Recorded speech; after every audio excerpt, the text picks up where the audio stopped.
Hey, everybody, and welcome to another episode of Eating at a Meeting. I am in my office this week, or today, I should say, and tomorrow. So I'm excited to be here with you. And we are heading to the banks of the Columbia River to meet these two wonderful women who quite literally feed the Pacific Northwest. Sisters Kim Brigham-Campbell on your right, I think on your left, I don't know how the camera's looking, and Terrie Brigham, who are members of the Confederated Tribes of the Umatilla, and they co-own the Brigham Fish Market in Cascade Locks, Oregon. Which is a native-owned, family-run market where wild salmon, steelhead, and sturgeon move straight from tribal fishing platforms into fresh fillets, smoked fish, chowder, fish and chips for locals, travelers, and events. And if you've ever served Pacific salmon at a reception or sent attendees to eat along the gorge, women like Kim and Terrie are the ones behind those plates. And today we're going to talk about honoring treaty-based fishing traditions, how their market connects to tourism and events, and what planners and caterers can do to source seafood in ways that respect both the people and the river it comes from. So let's dive into that river, which I'm sure is very, very cold. Hello. Hello. Terrie and Kim, welcome to the show. Thank you. Thank you. And also need to note on here that it is Women's Herstory Month, and so I'm honoring them as female farmers, female producers, fisher women under the UN's Year of the Female Farmer. So thank you for feeding us and everyone that you do, and for being here today. So I want to jump right into that. I did say the river is cold, but just before we got on the show, we were talking about, where they fish, how they fish, or how you fish, and where you got them. And I want to start with that picture that's right above your head, Terrie. And that is. Tell us about that picture. Huh? That's an old picture of Celilo Falls. Our grandfather.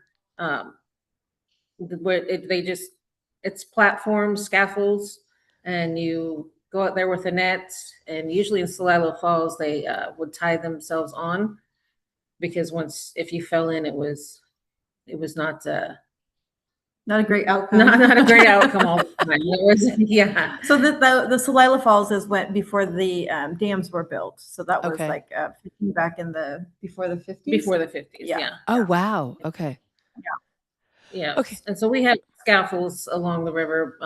Not Klickitat probably has white water above, scaffolds like that. But we have several scaffolds along the river that we fish off, and we do tie our kids off. They don't drop. They fall in. They got something to hang on to. Okay. Yeah, that's like probably worse than falling out of a whitewater raft, right? In going down the river. So when I first reached out to you, Kim, I said, our chef friend Jeff Summer said you need to talk to Kim, and honoring you. And you're like, I run the market and Terrie does the fishing. And so, and this market's been around since 2000. The Brigham Fish Market has been around since 2014, so 12 years now. But it's rooted in your family's relationship with the river across, as you said just before we started, 4 generations. Can you each of you share what that relationship felt like growing up, and what made you decide the time was right to open a market and fish and feed the people around you? I think growing up, fishing was, it was a must, actually. Our parents both fished, and they had a men's boat that they did, and then my mom ran our boat, which consisted of, I have 3 sisters, Terrie and my older sister Charlie, and then our aunt. So there was 5 of us on that boat and it was called the Crabettes. But anyway, we fished that, and that just helped. I didn't care for it back then. I mean, I did like the money because it helped pay for my first car and school clothes and things like that. But it wasn't until older that I started to appreciate it.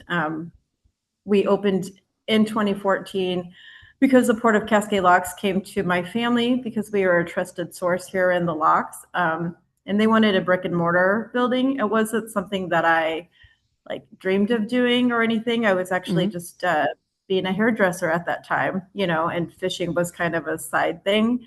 But me and my husband moved forward and started looking into plans to do it. And it just, was an opportunity that we couldn't pass. And so that's pretty much why we opened. I mean, so you've been fishing with your mother, your aunts, your grandmother as well, or just no? Not grandmother. No, Okay. no. Okay. But yeah. Wow. But Okay. we've been fishing since we were little. Yeah. Yeah. We probably got on the scaffold when we were about 8 years old, and Wow. been doing it since. I take more of the commercial side and the boat. Okay. I mean, we did have that when we were younger, and Kim gets a little seasick. I'm a land girl. Okay. Not that is any easier by any stretch, but yeah, it gets a little rough out there, and so we did same thing growing up, and we extra money for school clothes and fuel and whatever teenagers wanted to spend their money on. Right. And I enjoyed it, but I left for a few years as well. I left for a few years and went to Seattle area. Was in the casino business for about 20 years or something like that, and then came back and just started fishing with my dad again. And then when they decided to open up the market, we just started filling the market with products. And like she said, our name was a trusted name, that we took care of our fish and took very good care of our fish. Okay, so and there was one word that I said in that description of that, the where did it go? The oh my gosh, I lost my word. But it's tribal land where you're able to fish. And so talk to us about that. And you said it was, before we started, you said it was between two dams. So how much distance is that? Hours, we can talk hours wise, Terrie, versus miles. But so it's native owned and run, and talk about how you protect that land that you're fishing. So to be clear, the river it's not tribally owned. Okay.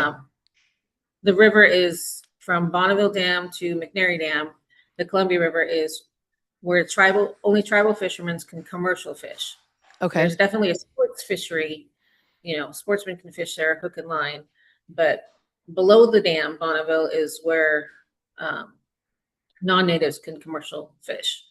Okay. So between Bonneville and McNary, which is, a couple hour drive, about 175 miles up to the dam of where we can fish off of.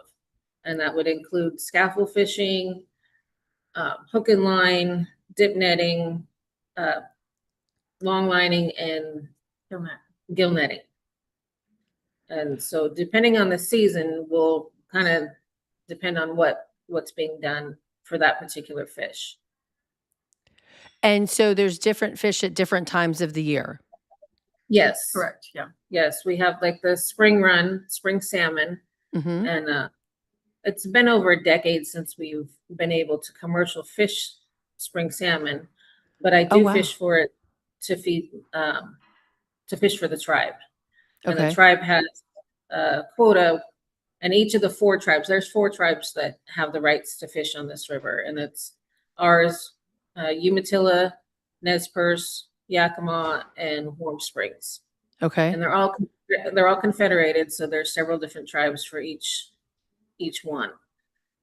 And we each get a quota to feed our people that gets stored at a tribal freezer for namings, for celebrations, first foods, deaths, and they save that throughout the year for all those events. So yeah, so when the spring salmon first comes back, that's like it's a lot to the tribes first, so there's ceremony fishing, then there's subsistence, and then typically if there's enough fish, then it's commercial, but we don't always get that. And what's I'm going to be naive. What's the cause of not enough fish, to be able to commercially fish? Or is that a lot? So many. yeah. The water's getting warmer, and Okay.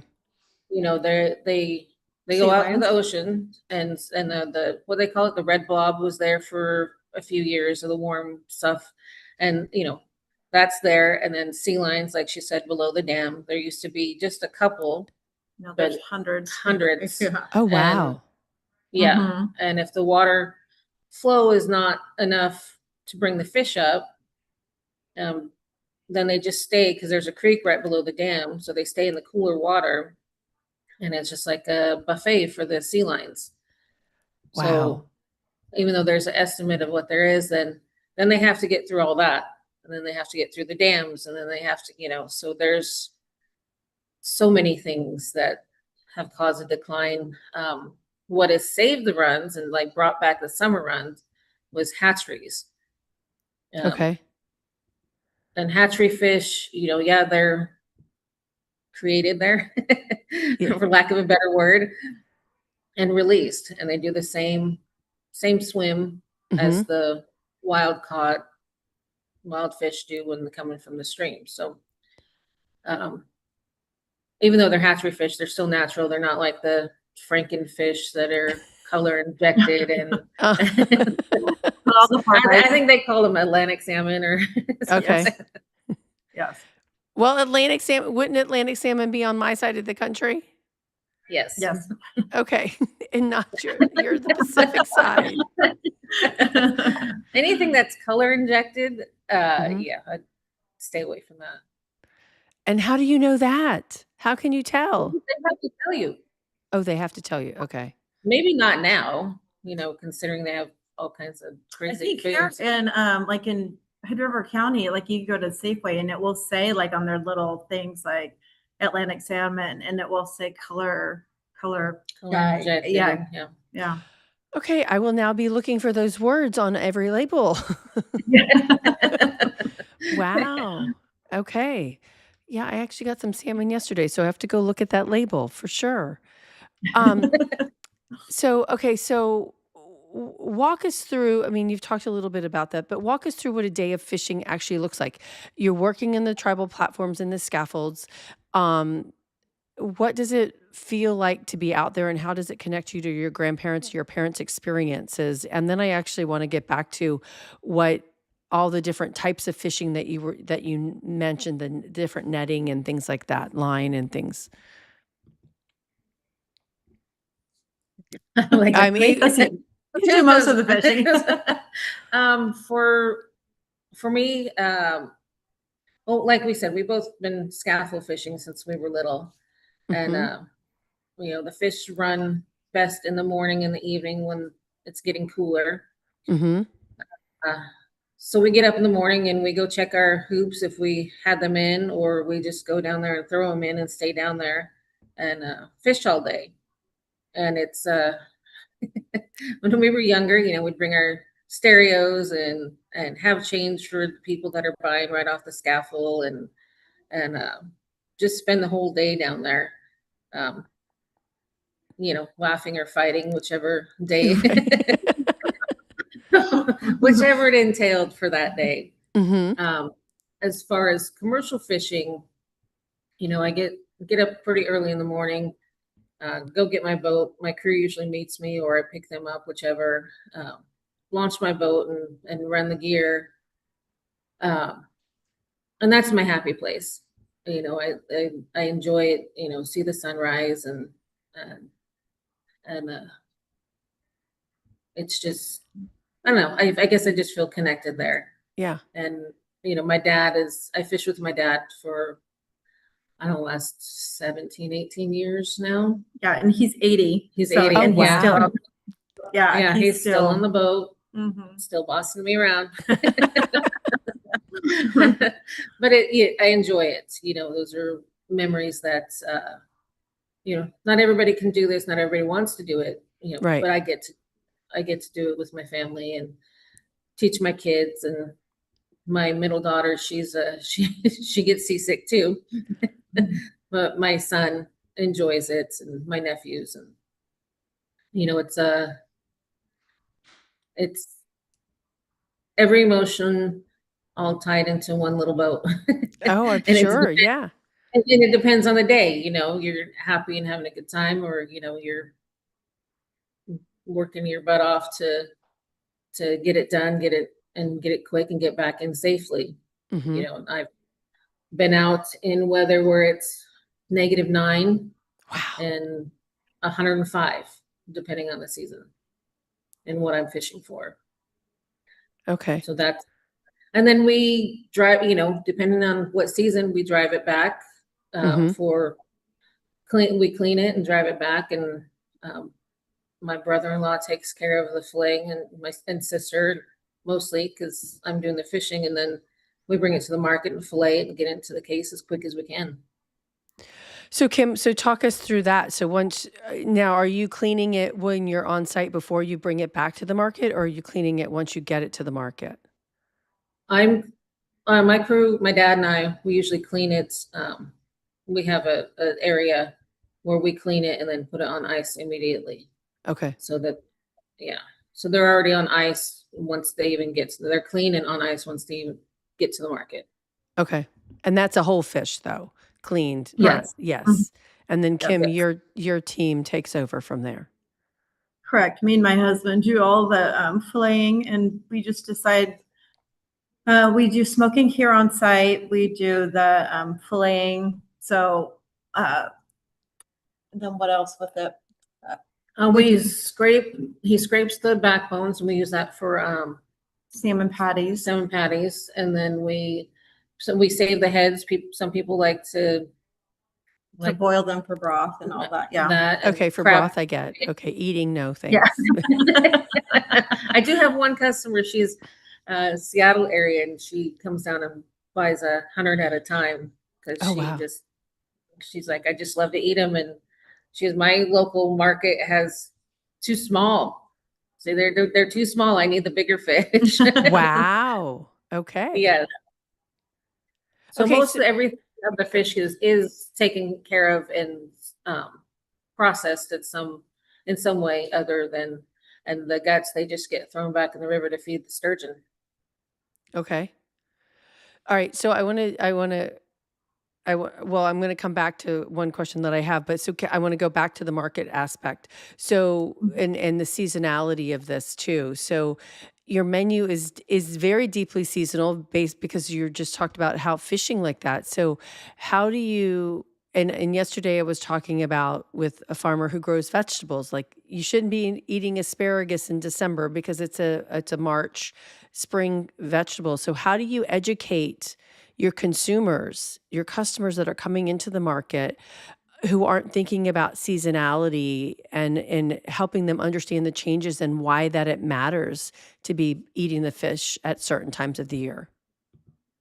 For us, it doesn't really, it's either like fresh or previously frozen, because like when we have commercial seasons, we have a really big freezer. So we are able to fillet and vacuum seal and throw them in the freezer, and then just go back to them and bring it like to the case, or again, smoke it, or, do some whatever we're doing in the kitchen with it. So most of our customers just mainly know when it's fresh. And so some people will come buy a whole fish and we'll fillet it and vacuum seal it and send it home for them. So they just put it in their freezer.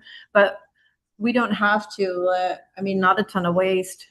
We just hope we get from season to season and still have fish. So I don't have to be a chicken stock or, chicken.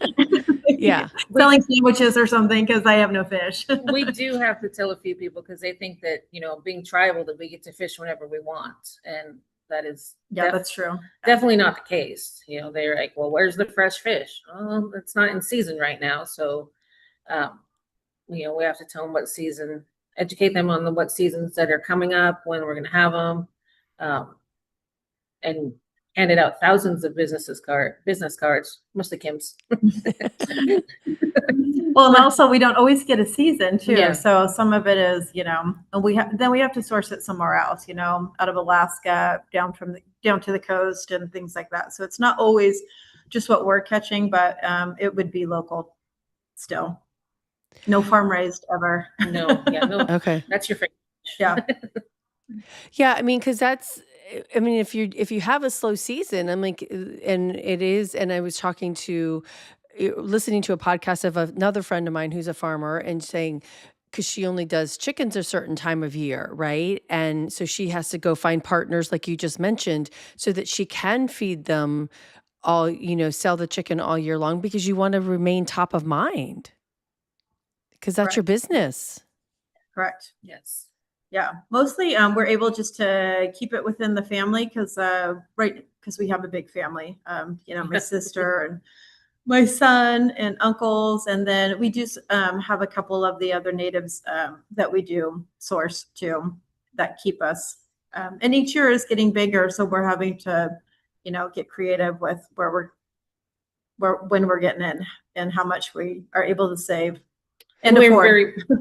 we're very picky as well, because we know how to take care of our fish, and we're feeding other people with that. So we're prioritize that and make sure that their fish is taken care of as well.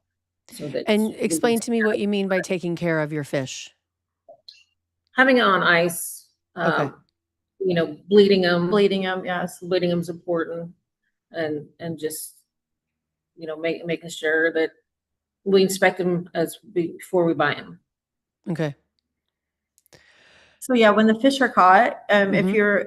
they like sit in a nets too long, then they're either mushy or they're not great quality. Or if the fishermen don't bleed them, the blood sits in the meat, and so it's not as good or firm. So, and you can tell that, or how long they're sitting on it before they want to sell it to us. So it just we only accept the quality for sure. So are those things that you just described, is that what makes fish smell fishy or taste fishy? And because a lot of like fresh fish doesn't necessarily taste fishy. Is that right? Correct. And it's also season, because like our spring season, like the fish is, it's first back from the ocean. So to the river, it's the best fish. Sometimes there's only people, and it's expensive. And that's sometimes Yes. All people will eat. Like right now, I went to the mouth of the Columbia and bought some, and they were about $200 per fish. So we're selling it here in the market for $45 a pound, which is expensive. But it's really, it's the spring fish and it's good. And okay, my one question, how big is a fish? I mean, like when you're catching one, because I'm like, you also told me that you're not catching one at a time, you're catching a whole bunch. And so please tell me what a whole bunch is, and poundage wise or length or. Spring salmon are about 12 to 15. Yeah, 12 to 15 pounds. They're the smaller of the salmon, the chinook, the kings, they call them. And then our summer salmon Summers get bigger, and they're about 25. Yeah. The biggest one we caught on 55. 55 pounds. Wow. And that was called a June hog, and those are gone pretty much. That strain of the fish is, and if you research Columbia River salmon, or Columbia River fish in general, they have pictures of, salmon that are 85 pounds and Wow. sturgeon that are over 12 feet long, but they're not no more. Not anymore. No. And then the summer or the fall fish get about, I think about 40 pounds. Okay. And it ranges, so you're getting a 15 or 10 to 40 pound fish in the fall. Sockeye salmon are about 5 pounds whole. Yeah, 5 pounds whole. Yeah, 5 to 8 whole. And then shatter, those are the ones we can catch, about 10 fish in a net, and they're a couple pounds each. Okay. So out of a 40 pound, or when you're filleting it, how many is that? Just 2 fillets? Is that I mean, or because like, all right, I'm going to say when I go to the grocery store and I buy my fish, I'm buying it in a square piece that's like 4 by 4. I mean, how many is that? How many of those are you getting from one fish? About 5. About 5, yeah. Yeah. Okay. So per side, or for one whole fish, you'd get 10. Okay. Okay. So per side. So each fillet you would get about 5, I would say. And that's Okay. for spring. Okay. And then obviously the summer and fall will be more, 7 or 14 for total. Okay. And back to your like more fishy, like it's either like lack of care or like I was going to say the fall fish, because they have been in the river the longest. That's when you start getting a little bit of the fishier smell, I feel like. Also, and then also that's when the prices go down too. Right now. Okay. The spring, like I said, the spring is about $21 a pound, and then in the fall you're down to $8 a pound. So And it's a different fish. I say that again. What was that last part? It's just a different quality of fish, Okay. Because of the oils in the fish, yeah. And how long it's still. How long, yeah, because the fall fish, like I said, I drive 175 miles to go to where I'm fishing. So they've in the traveled river. 175 miles. Plus from the coast to Bonneville. So they've come in from the Columbia. They're a bit tired. Yeah. They're worn out. They're worn out. Yes, they're bigger, but they have less oilers in them, and but yeah, like she's saying, when it starts to get, they're just a warmer water, and that's when you have to get them in ice as fast as you possibly can, and bleed them. And if you're ever going to get a whole fish, the eyes and the gills are the telltale sign. If the eyes are cloudy and the gills are white, that's sitting there too long. You want the gills to be red and eyes clear. The gills need to be red, you said? Yes. Okay. Okay, I'm going to go to the Fisher's Market and just check. I'm really like, this is so intriguing. So, I mean, you've become a destination. The fish market has become a destination for gorge visitors. And I mean, you were featured in Travel Oregon and recommended in food tourism guides. How do you think about your role in telling the story of tribal fishing and indigenous food sovereignty to people who just came in for some fish and chips? Oh my God. It feels like I know. Well, depending on how busy.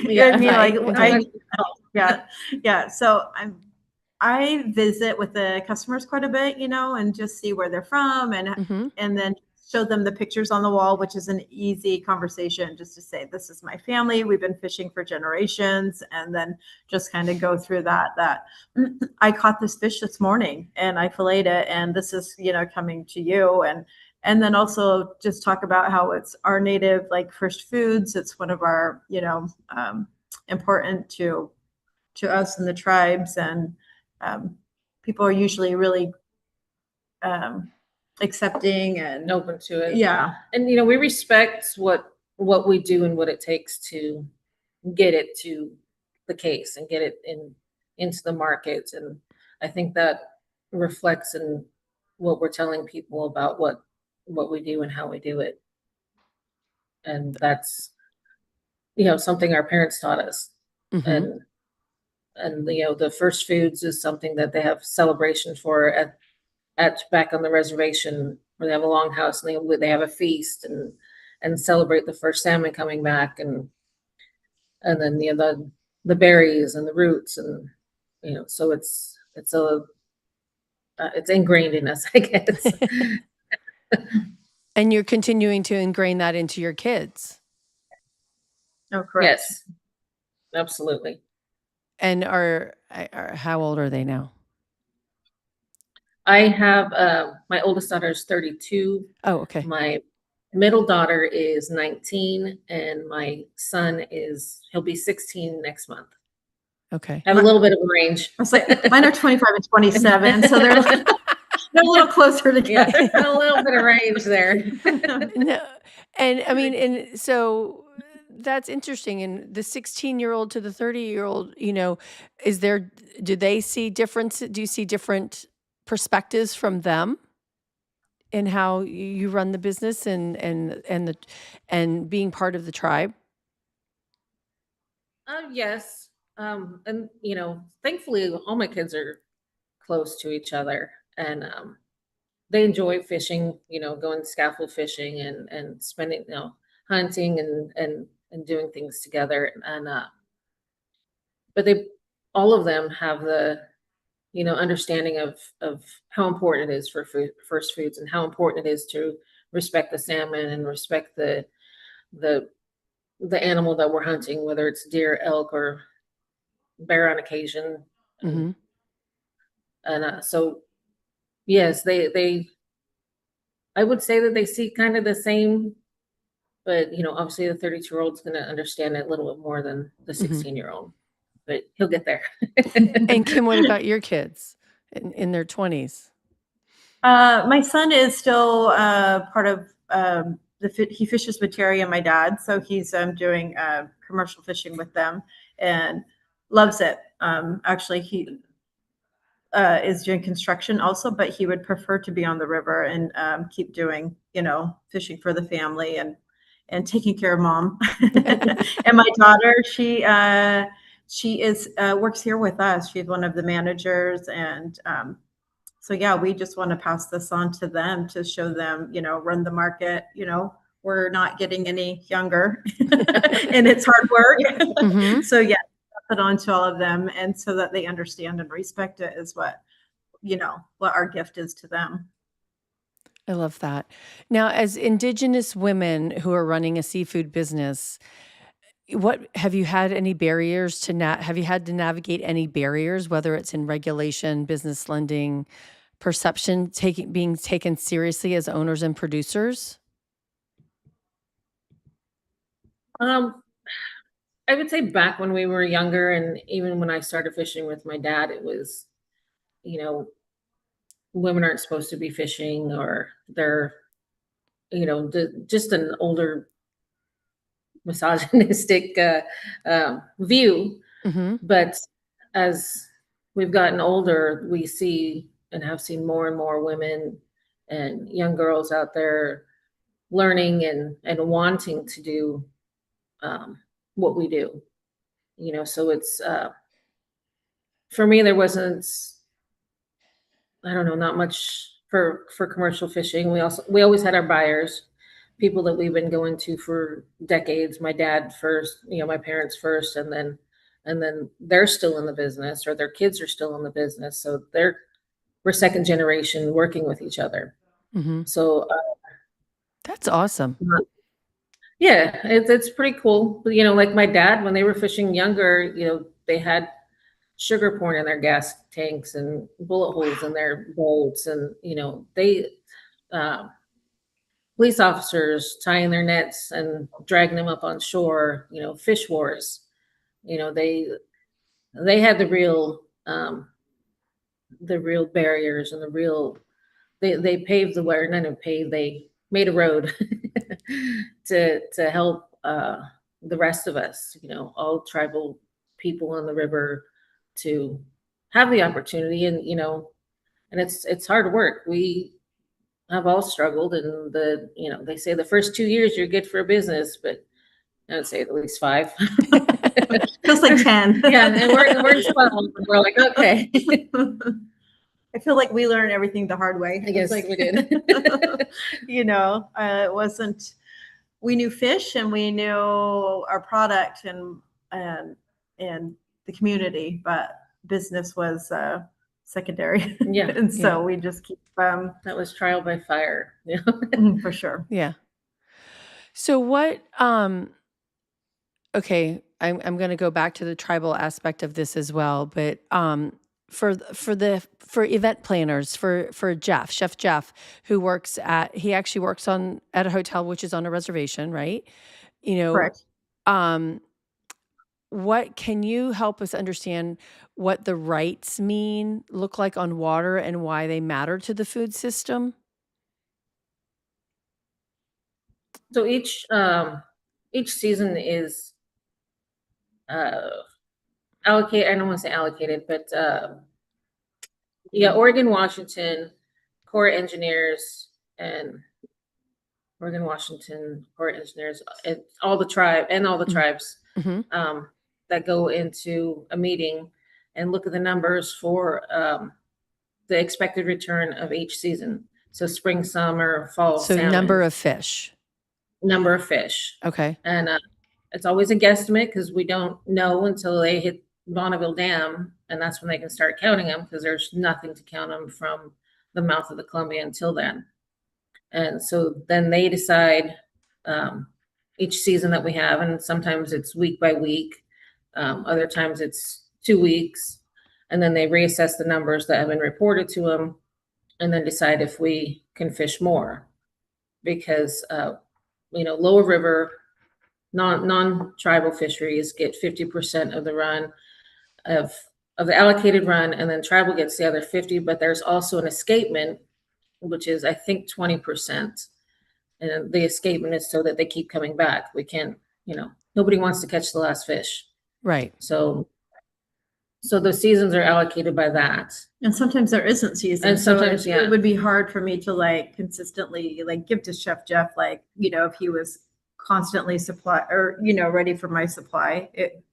Depending on the numbers, it wouldn't always be there. So it is kind of hard, And they always say we're going to have a record season, but then we get there, and it's not true. Record low. It's record low.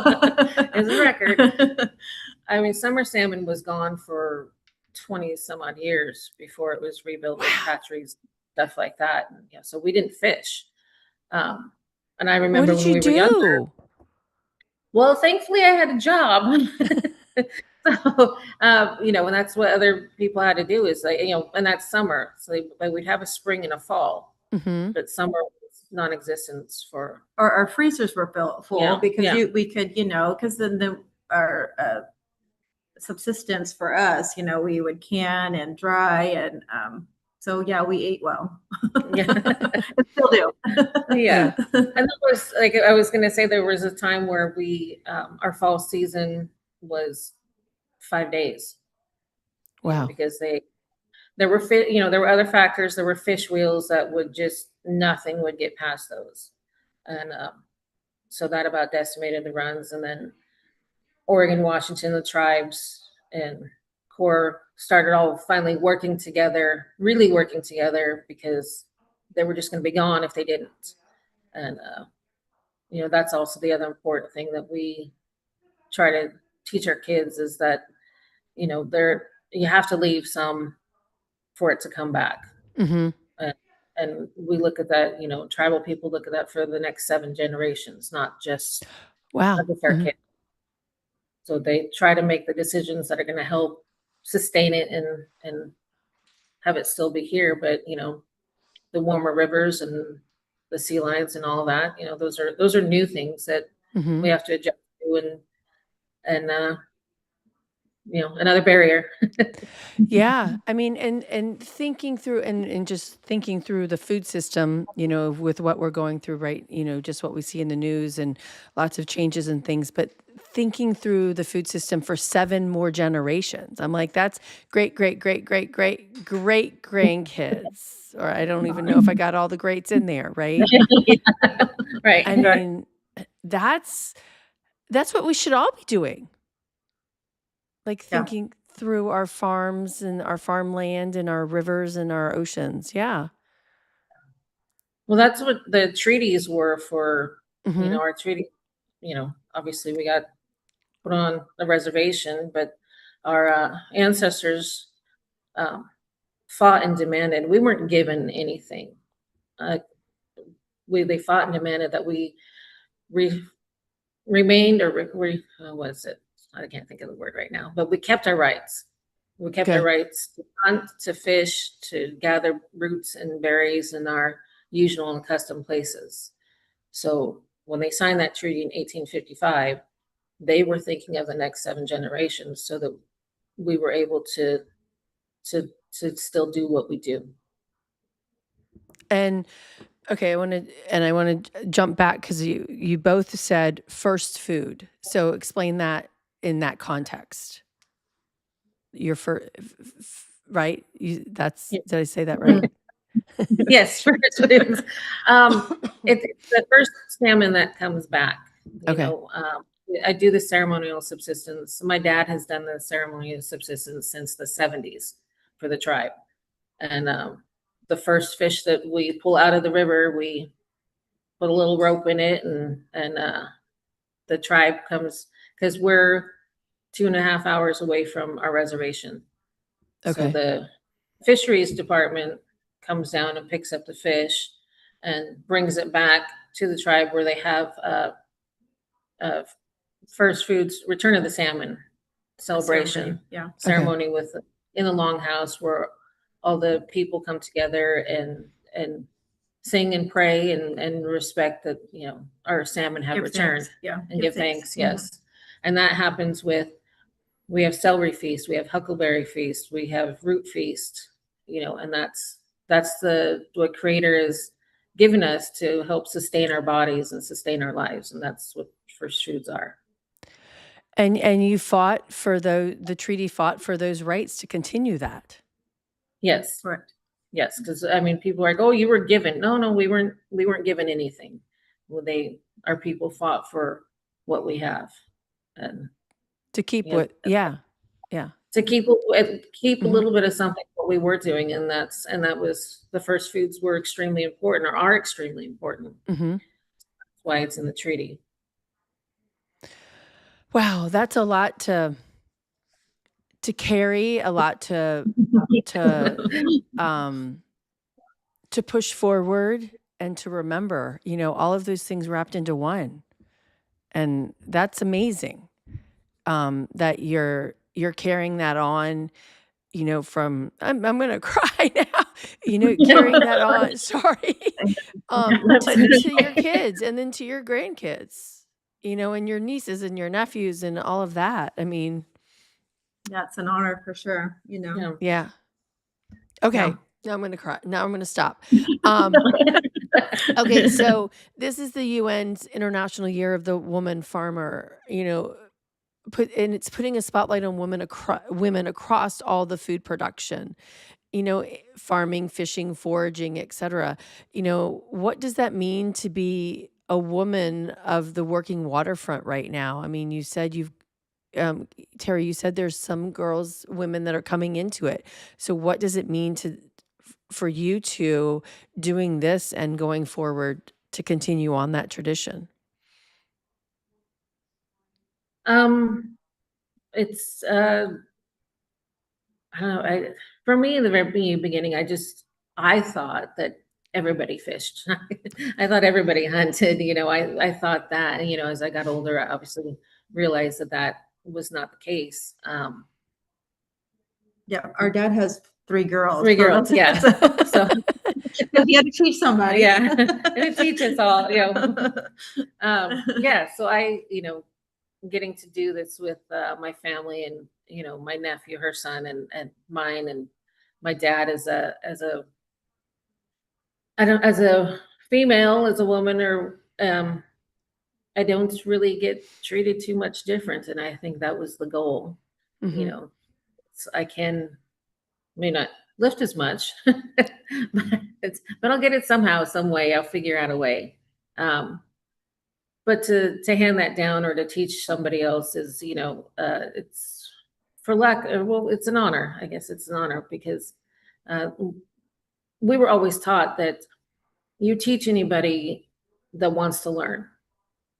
And so that's, that you're passing it down, and, and you'll know who does and does not want to learn, but, if they're seeking out help, you teach people so that it's a knowledge that's passed down to the next generation or the generation after that. And, you get to look back and say, I was a part of it. Now we have schools and people reaching out because for me, I don't really feel like looking at it, you don't realize the impact that you have or how people are looking up to you, because for me, I'm just doing what we do. But now that we have people and kids and schools. I would say that was pointed out too, I was like, yeah, we're just doing what we do. So yeah. But now you start seeing the impact that you have, or just or when other tribal members are reaching out to get their foot in the door, to start their own business, to do value added to our food, and to, start where we started 12 years ago. It's been really, like, again, an honor, or I guess a nice pat on the back. Definitely a learning experience, because we didn't realize, I don't think, or at least I didn't, what impacts we would have on other people. For sure. Mm-hmm. So for a meeting planner, what can we as meeting professionals, if we're coming to your area or any other area that's on tribal land, how can we support the indigenous food businesses like yours and tell those stories to our attendees? And I went to University of Maryland on a tour a couple of years ago, and they built their new cafeteria for the students on tribal land.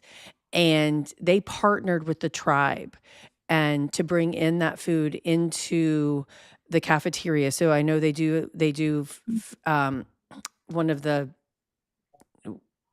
sections in the cafeteria is all about the indigenous food and what they're serving. But up on the walls, they've got all of these images and stories of the tribe, that because they did not want to exclude that, because it's an important part of where the building. So how can we as meeting professionals support you and other indigenous food businesses? Well, I wish we were near the tribe, but we're 2.5 hours away from the tribe. Mm-hmm. So, there's not a lot that we do for our tribe. The tribe didn't help with like our funding or any of the stuff, being Native and woman owned. It wasn't, they would help us if we stayed on the tribe and was able to do that.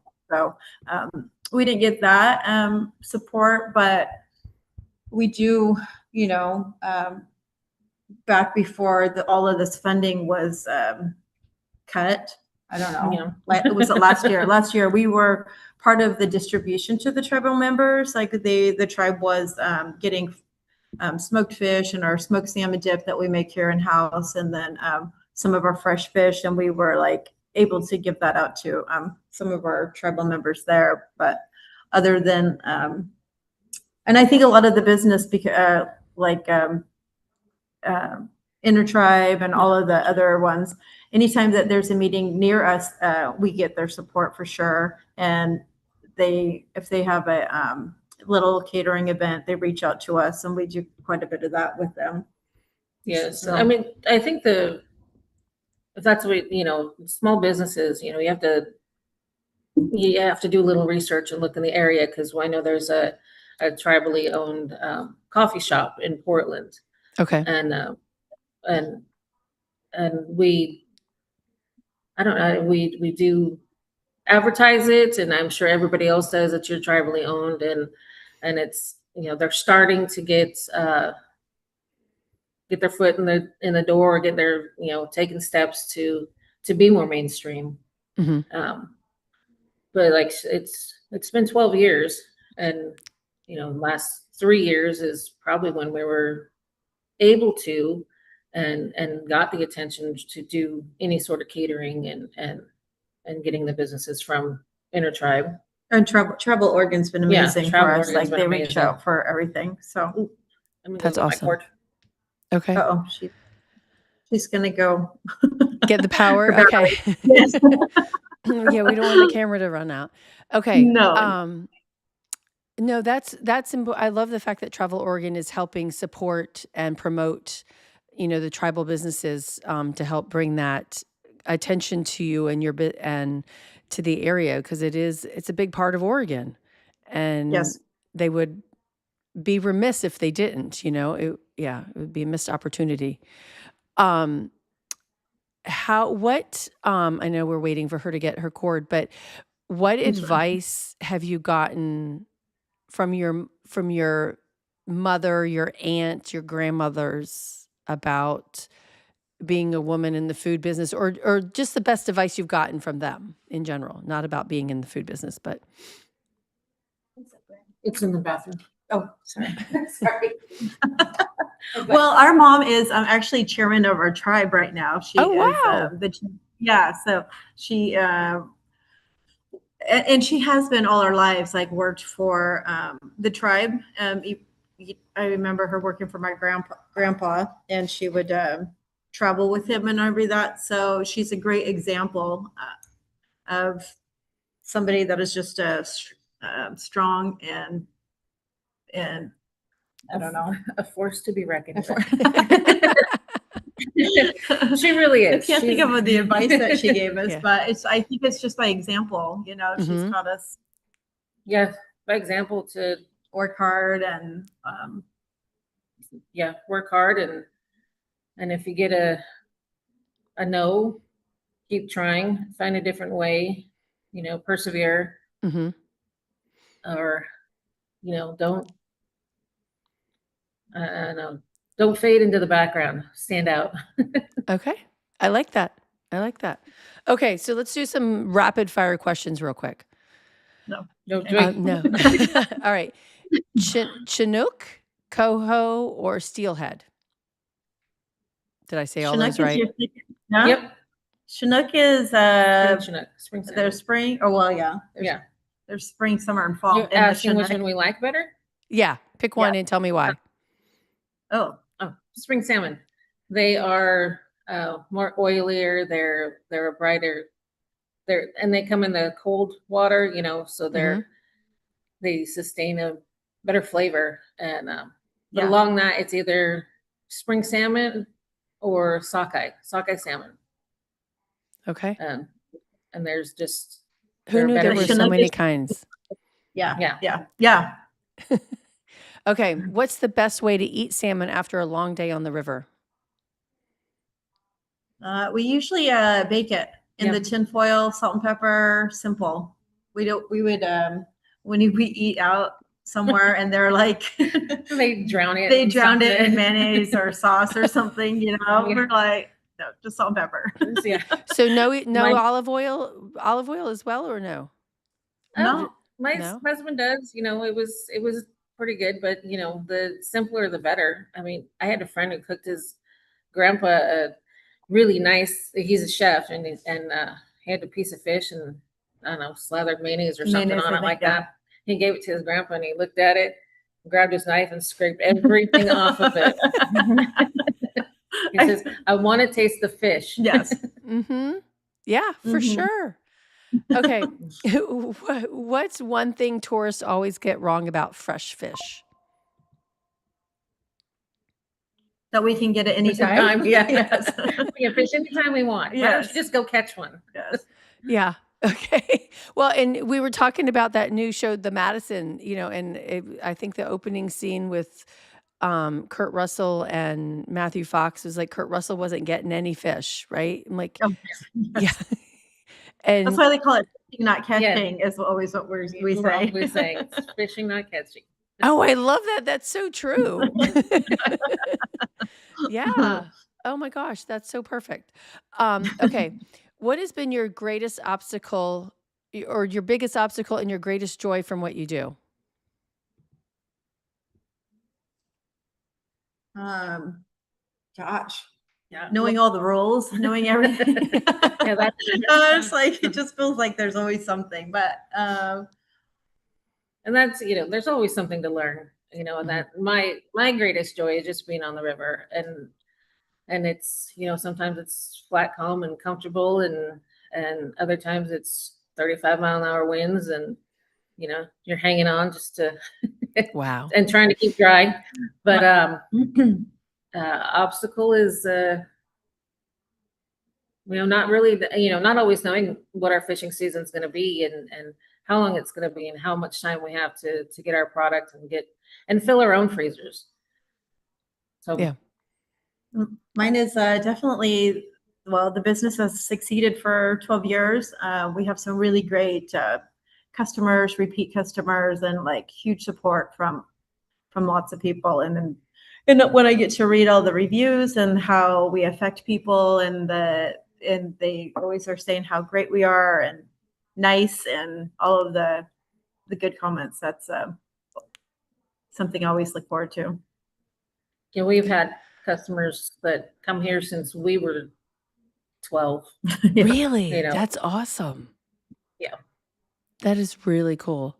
Okay, to finish it out, finish the sentence. Every meal should. Be shared with family. Yeah. Be sure. Tastes good. Tastes good. Okay, awesome.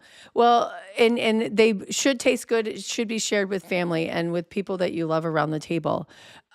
So how does everybody get in touch with you? How do they find the Brigham Fish Market? We have Facebook. We have Instagram. We have a website, brighamfish.com. It's probably the best one. Okay. Or email is on there. Okay. All right. Brigham Fish, BRIGHAMFISH.com. Yes. Correct. Yep. Okay, perfect. Well, thank you, ladies. I'm so honored that you allowed me to honor you as women making herstory in, as a female fisherwoman, farmers, farmers, feeding us. So thank you so much for spending time with me today and for my listeners to learn about you.